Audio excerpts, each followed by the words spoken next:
안녕하세요. 황녀의 싸다고 토크 시간입니다. 오늘의 황녀 사연은요. 시어머니와 연을 끊고 살고 있는 한 며느리분의 사연입니다. 사연 읽기 전에 구독과 좋아요, 많은 공유 부탁드릴게요. 저는 지금 현재 시댁과 인연을 끊어버리고 살고 있습니다. 이제 2년이 조금 안 되어 가는데 사실 시댁에는 안 가고 시댁 사람들 중에 시어머니 한 분이랑만 연을 끊은 것입니다. 시아버지와는 남편과 함께 만나 식사도 하고 데이트도 즐깁니다.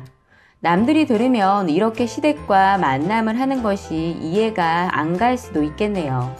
그러나 여러 가지 이유 때문에 이렇게 되었으며 원래는 그러지 않았답니다. 그 이유 중에 제일 먼저 이렇게 되었는지 이야기해 보려고요. 처음부터 저와 너무나 맞지 않은 사람과 만났기 때문에 저희는 한 지붕 아래 함께 살 수가 없었습니다. 처음부터 같이 살았던 것은 아니었지만 한 빌라의 위아랫집에 같이 살았으니 한 지붕 아래 같이 산 거나 마찬가지였죠. 이렇게 최악으로 맞지 않은 사람과 그것도 한 지붕 아래 같은 빌라에 살았으니 숨통이 막혔고 폭발할 것만 같았으며 더 이상 시어머니와 얼굴 마주보며 살았다면 제가 제명에 살지 못했을 거예요.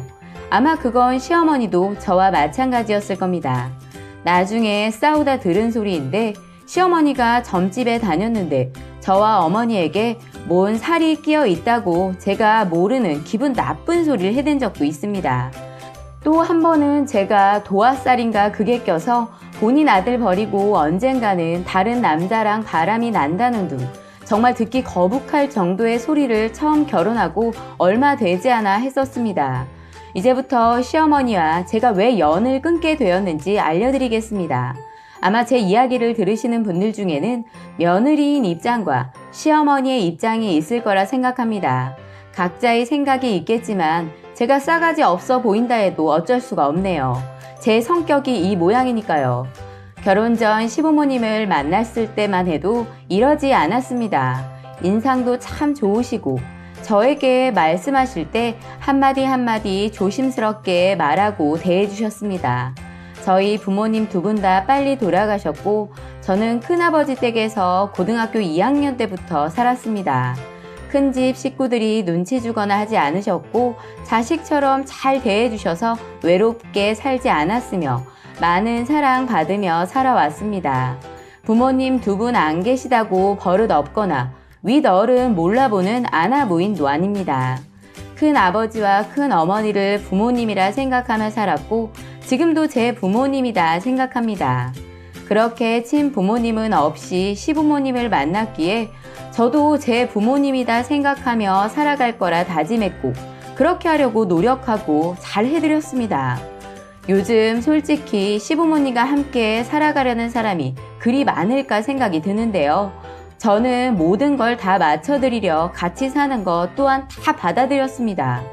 저에게 대하는 시부모님 보면 충분히 감당할 수 있을 거다 생각했었지요. 그런데 문제는 시어머니의 얇은 귀 때문이었을까요? 결혼을 하고 보니 남들이 하는 말을 고지고대로 다 듣고 믿으시면서 가족들이 하는 소리나 특히 제가 하는 말은 제대로 듣지 않으시고 믿으려 하지도 않으셨습니다. 시어머님 동네 친구분들이랑 몰려다니시면서 수다를 하루 종일 떨고 계십니다. 처음에는 친목 모임이고 저렇게 나이 드셔도 마음 맞는 사람과 한 동네에서 살아가시는 어머니 보면 참 좋아 보이셨고 재미있게 사신다고 생각했습니다. 그런데 문제는 모임을 하면 항상 저희 집으로 우르르 몰려오십니다. 제가 직장 생활을 하다가 결혼하면서 본격적으로 살림을 하기로 결정했기 때문에 지금까지 사회생활에서 쌓아온 것들이 있었지만 깨끗하게 접고 마음을 굳혔습니다. 그런데 그때 내가 왜 그랬을까 후회가 막심합니다. 그냥 끝까지 회사 다니면서 힘들더라도 살림과 회사 모두 다 지켜나갈 걸 너무나 후회가 됩니다. 처음 어머님 친구분들이 자주 모인다는 건 알고 있었고 어머님이 저희 윗집에 사셨기에 저도 올라가 음식하는 거 도와드리고 설거지도 하고 몇 번 그렇게 했습니다. 그런데 이게 날이 가면 갈수록 점점 힘이 들더라고요. 내가 결혼하고 시어머니와 시어머니 친구분들 밥 해드리고 먹을 거 챙겨드리려고 집에서 살림을 한다고 한 것인지 점점 짜증이 나게 되었습니다. 그런데 거기까지는 좋았습니다. 일의 시작은 화장실이었습니다. 친구분들 중 한 분이 화장실을 가셨고 다른 분이 화장실이 급하시다며 저희 신혼집 화장실을 좀 써야겠다고 하셨습니다. 저는 당황했지만 제 의견은 묻지도 않으시고 시어머니가 당당하게 저희 집 비번을 그 자리에서 말씀하시더라고요. 저는 기분이 너무 나빴고 그렇게 저희 집 화장실을 쓰게 되셨습니다. 저는 그때 시어머니 집 부엌에서 열심히 도토리묵 썰고 있었고요.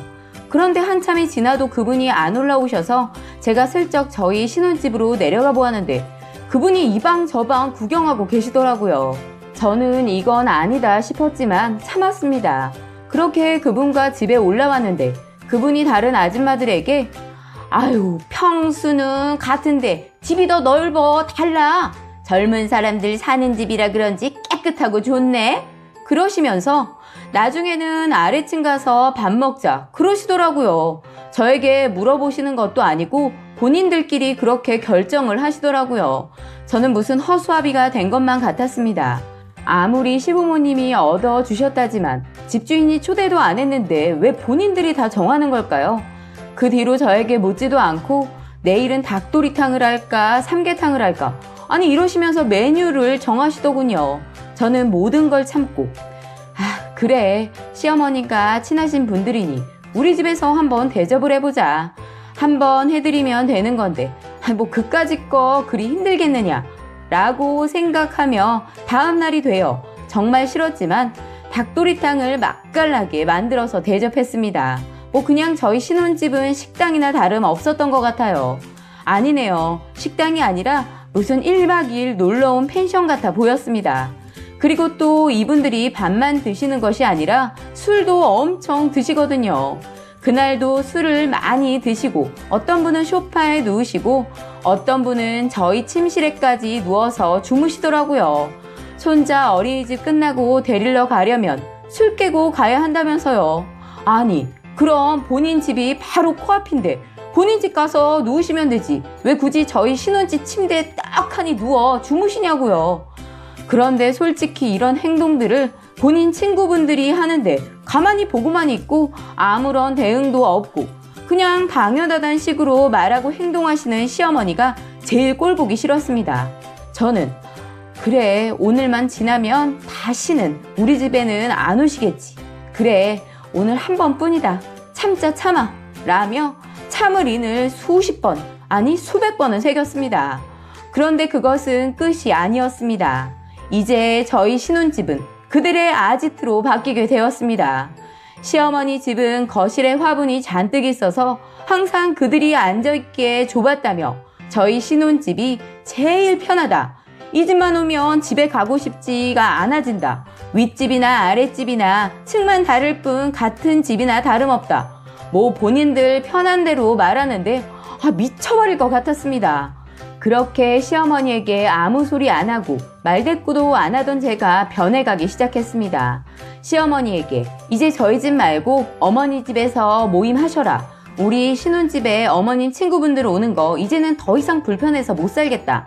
집에 술 냄새도 계속 나는 것 같고 음식 냄새도 항상 나는 것 같다. 저 이럴 거면 나가서 다시 일하겠다. 내가 이 집 식모냐 뭐냐 등등 나중에는 점점 사이가 악화되어 갔습니다. 이런 문제 때문에 많이 다투기도 했습니다.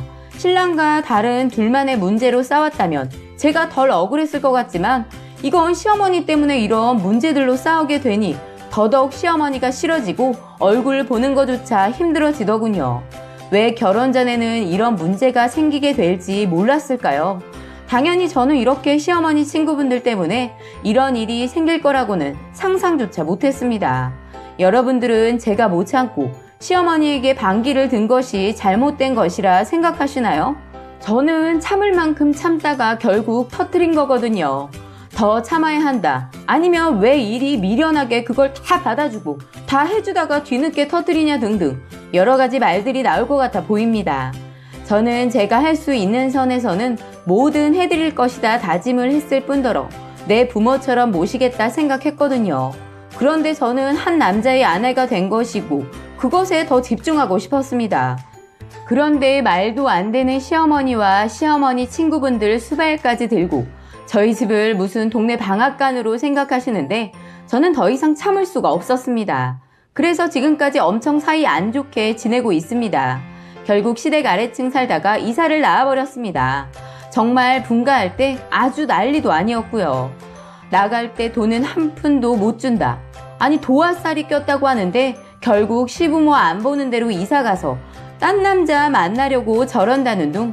와, 정말 제가 처음에 뵀던 그 인자하신 시어머니가 맞나 싶을 정도로 변해버렸던 게 아직도 기억에 남았네요. 그 잘난 시어머니 친구분들 말만 듣고 그분들이 가족도 아니고 진짜 가족은 저희인데 왜 저렇게 사시는지 이해가 가지 않습니다. 제가 아직 나이도 어리고 결혼이란 거라면 신랑과 신랑 가족이 내 진정한 가족이다 생각했는데 시어머니를 통해 아니란 걸 확실히 알게 되었네요. 저는 나이 먹어도 시어머니 같은 사람이 되지 말자라고 생각하고 살고 있습니다. 지금은 서울에서 가까운 신도시로 이사와 잘 살고 있습니다. 신랑도 출퇴근하는데 큰 무리 없는 곳이라 모든 게 다 좋아졌습니다. 그리고 시어머니가 말하던 바람이요? 참, 콧웃음밖에는 안 나옵니다. 저 신랑이랑 지금 싸우지도 않고 아주 잘 살고 있고 바람은 개뿌리 바람이요. 시어머니와 떨어져 사니 금슬도 더 좋아졌습니다. 도화살은 아니었고 시어머니와 저와의 역마살은 맞나봅니다. 안 보고 사니 세상 좋고 마음도 이리 편한걸요. 그리고 시아버지도 처음에는 제가 어른인 시어머니한테 말대꾸하고 대드는 거 보고 탐탁지 않게 생각하셨지만 지금은 안 그러세요. 그냥 둘은 멀리 떨어져 안 보고 사는 것이 가정의 평화라 생각하고 계십니다.